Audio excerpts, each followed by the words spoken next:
Hello दोस्तों, नमस्कार। SM किसी चैनल में मैं आप सभी लोगों का दिल से बहुत बहुत स्वागत करता हूँ। दोस्तों, इस वीडियो में हम लोग बात करने वाले एक बहुत ही इंपॉर्टेंट टॉपिक के बारे में, बट उससे पहले आपको जरूर याद दिलाना चाहूंगा कि आज के दिन let's learn stock market and finance इस चैनल के ऊपर एक नया लेक्चर अपलोड हो चुका है। अगर आपने नहीं देखा है तो जरूर देख लेना, लिंक आपको ऊपर आई बटन पे या फिर नीचे डिस्क्रिप्शन में मिल जाएगा। काफी इंपॉर्टेंट वीडियो, जरूर उसको स्टडी कर लेना। तो स्टार्ट करते हैं दोस्तों सबसे पहले इंपॉर्टेंट चीज़ के साथ। जैसे कि आपको पता ही है दोस्तों कि एशिया की अगर हम लोग बात करें तो एशिया में बहुत सारे कंट्रीज देखने को मिल जाते हैं, बट इकोनॉमी वाइज अगर देखा गया तो सबसे ज़्यादा स्ट्रॉन्गेस्ट इकोनॉमी, बड़ी इकोनॉमी कौन सी है? तो आप सभी लोगों को पता है वो है हमारा ही पड़ोसी मुल्क चाइना।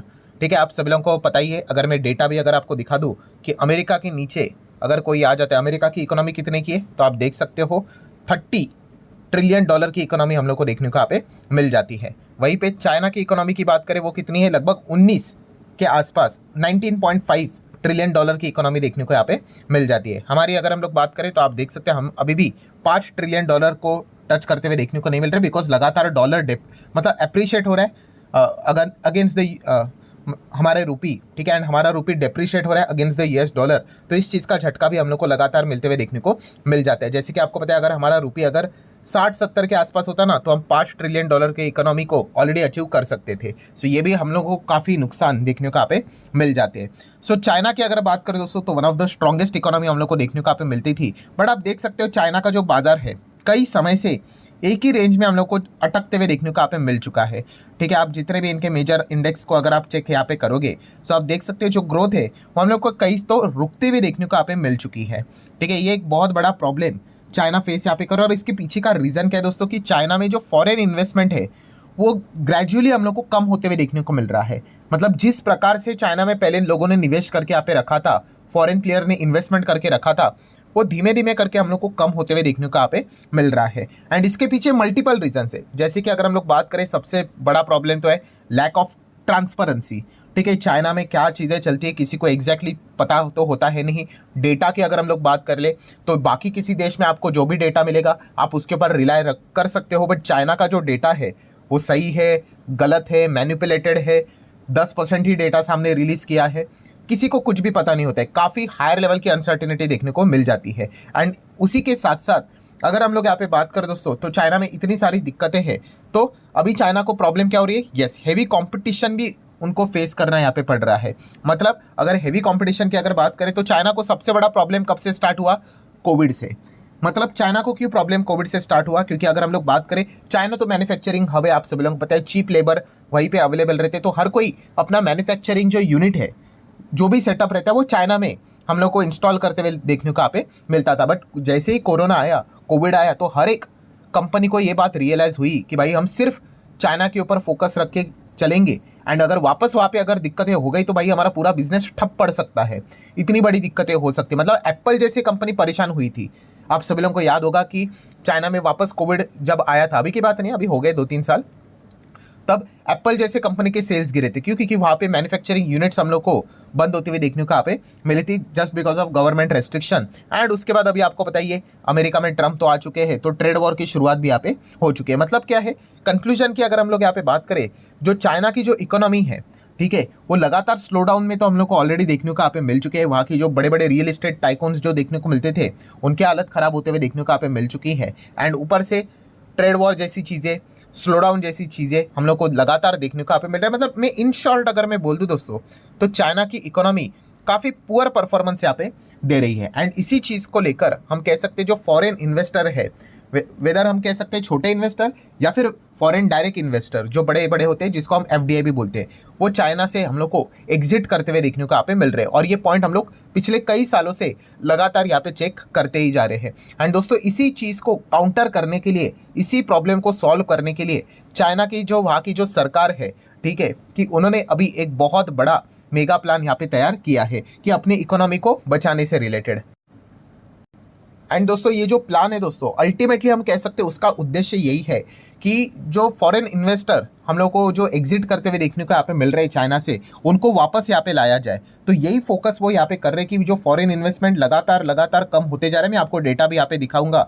सो उनको कैसे कम बैक यहाँ पे करवाना है, इसी से रिलेटेड अभी बहुत सारे डिसीजन चाइना लेते हुए देखने को यहाँ पे मिलने वाली है। एंड इसी पॉइंट को लेकर वहाँ की जो सरकार है वो एक्शन में भी आते हुए देखने को यहाँ पे मिल चुकी है। सबसे पहले तो हम कह सकते हैं डिसीजन से रिलेटेड उन्होंने बोला है कि येस, जो लैक ऑफ ट्रांसपेरेंसी जो शुरुआत में ही पॉइंट मैंने आपको बताया था, तो उससे रिलेटेड उन्होंने बताया कि येस, अभी और ज़्यादा क्लैरिटी वो देने की कोशिश यहाँ पे करेंगे। जो ट्रांसपेरेंसी से रिलेटेड जो चीज़ें हैं वो और ज़्यादा क्लियर होते हुए देखने को यहाँ पे मिलेगी। अगर गवर्नमेंट की भी अगर हम लोग बात करें, उससे रिलेटेड भी मोर ज़्यादा डेटा हम लोग को वो पब्लिश करते हुए देखने को यहाँ पे मिलेंगे। ये कुछ पॉइंट्स उन्होंने बता के यहाँ पे रखे हुए। ऑब्वियसली हर एक सेगमेंट की यहाँ पे मैं बात यहाँ पे कर रहा हूँ।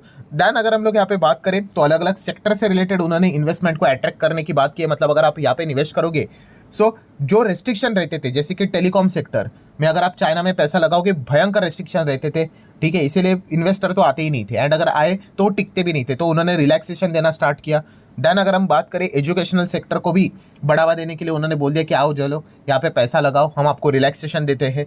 देन बायोटेक की अगर हम लोग बात करें, हेल्थ केयर की अगर हम लोग बात करें, तो यहाँ पे भी उन्होंने रिलैक्सेशन देने की बात यहाँ पे करके रखी हुई है। मतलब क्या वो ये कह रहे हैं कि चलो हम आपको अभी रिलैक्सेशन यहाँ पे दे रहे हैं, आप आपका पैसा जो चाइना से निकाल रहे हैं वो निकालो मत, एंड अगर आपने निकाला है तो वापस चाइना में यहाँ पे निवेश किया जाए। ये सब कुछ प्लान अभी हम लोगों को चाइना की ओर से देखने को यहाँ पे मिल रहे हैं। एंड उसके भी ऊपर अगर हम लोग बात करें तो चाइना ये तक कह रहा है कि हम आपको फाइनेंस भी करेंगे, लोन भी प्रोवाइड करेंगे। मतलब आपको अगर ये कह रहे हो कि मेरे पास भाई पैसे नहीं है, पैसे की किल्लत है, मैं निवेश तो करना चाहता हूँ, तो कोई बात नहीं, आप हमारे चाइनीज़ कंपनीज में बिजनेस में निवेश करना चाहते हैं, हम आपको फाइनेंस करेंगे, लोन देंगे, ठीक है। सो ये सारी सुविधाएं वो प्रोवाइड करने की कोशिश यहाँ पे कर रहे हैं। मतलब इन शॉर्ट अगर मैं बात कर दूँ दोस्तों, तो चाइना की जो स्लो डाउन वाली इकोनॉमी है, ठीक है, उसको बूस्ट करने के लिए चाइना अभी इस प्रकार के नुस्खे हम लोग को अपनाते हुए देखने को यहाँ पे मिल रहा है। ये सारे पॉइंट्स सामने आते हुए देखने को यहाँ पे मिल रहे हैं। और 2025 तक की अगर हम लोग बात करें, ये सारी चीज़ें हम लोग को, मतलब 2025 ही चल रहा है, बट इसी में ही हम लोग के सारे प्लान्स एग्जीक्यूट होते हुए देखने को यहाँ पे मिलने वाले हैं, स्टेप वाइज की अगर हम लोग बात करें तो। एंड इसीलिए आप देख सकते हैं, देखिए चाइना का 2025 का एक्शन प्लान कि शी जिनपिंग की अगर हम लोग यहाँ पे बात करें तो उन्होंने बताया कि एकदम ही ज़बरदस्त प्रकार का वो ट्रम्प कार्ड यहाँ पे खेलने वाले, ट्रम्प मतलब भाई डोनाल्ड ट्रम्प की यहाँ पे बात नहीं हो रही है यहाँ पे, मतलब वो बता रहे कि तुरुप का इक्का कैसे इस्तेमाल करते हैं, वैसा कि to attract their foreign investment. क्योंकि अगर मैं अभी की बात करूं, जैसे मैंने आपको बताया कि जो इन्वेस्टमेंट होते हैं उसमें एफडीआईस की भी अगर हम लोग बात करें, ठीक है, तो वो भी आप देख सकते हो।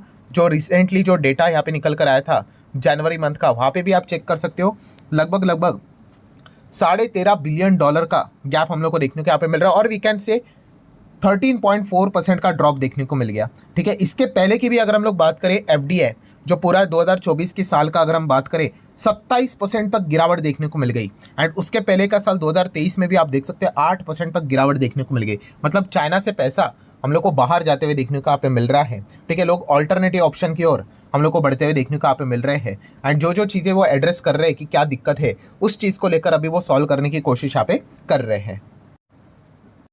देन मैन्युफैक्चरिंग सेक्टर की बात करें, जो कि चाइना का सबसे बड़ा हार्ट है, तो इससे रिलेटेड भी जो रेस्ट्रिक्शन है वो भी आप देख सकते हैं, फॉरेन इन्वेस्टमेंट से रिलेटेड वो भी रेस्ट्रिक्शन हम लोग को वो कम करते हुए देखने को यहाँ पे मिल रहे हैं। क्योंकि बहुत सारे लोग यही बताते थे कि इक्वल ट्रीटमेंट नहीं है। मतलब डोमेस्टिक प्लेयर की बात करें, फॉरेन इन्वेस्टर की बात करें, तो डोमेस्टिक के लिए अलग नियम, फॉरेन के लिए अलग नियम। तो इसीलिए अभी उन्होंने बोला कि भाई इक्वल ट्रीटमेंट, मैन्युफैक्चरिंग में भी आप पैसा लगा दो, सारे रेस्ट्रिक्शन को भी हम लोग हटाने के लिए रेडी है।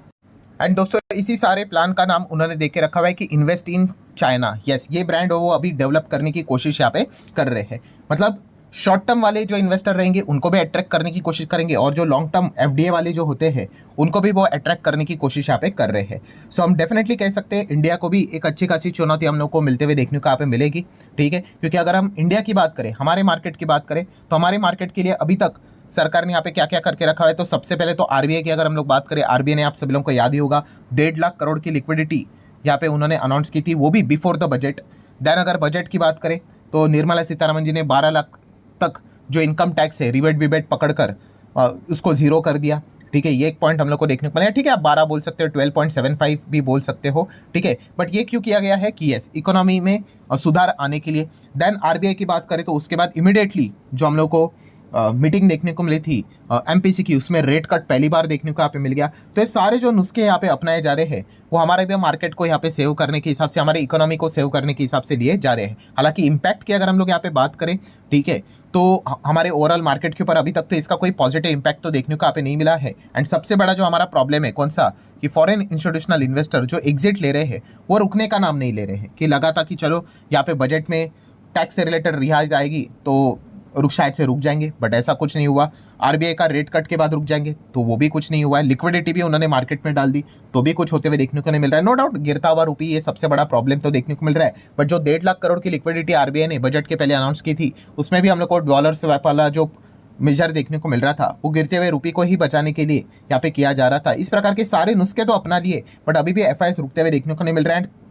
नेक्स्ट अगर हम पॉइंट की बात कर ले तो आप देख सकते हो कि पड़ोसी मुल्क चाइना इस प्रकार के अभी नई ऑफर लेते हुए आते हुए देखने को यहाँ पे मिल रहा है। सो ये जो प्रॉब्लम है वो और भी ज़्यादा दिक्कत बढ़ाते हुए देखने को यहाँ पे मिल सकते हैं। तो डेफिनेटली हमारे सरकार ने भी इस चीज़ को लेकर कोई ना कोई अभी विचार यहाँ पे करना चाहिए, कोई और नई चीज़ें यहाँ पे लॉन्च यहाँ पे करनी चाहिए। मैन्युफैक्चरिंग को लेकर, पीएलएस स्कीम को लेकर और भी अनाउंसमेंट आपको आने वाले समय में शायद से देखने को यहाँ पे मिल सकते हैं, क्योंकि कॉम्पिटिशन अभी बहुत ही हायर लेवल पे बढ़ते हुए देखने को यहाँ पे मिल रही है। सो आशा करता हूं दोस्तों वीडियो हेल्पफुल लगा होगा। चाहो तो लाइक एंड शेयर यहाँ पे कर सकते हो। मिलते हैं नेक्स्ट वीडियो, तब तक के लिए बाय बाय।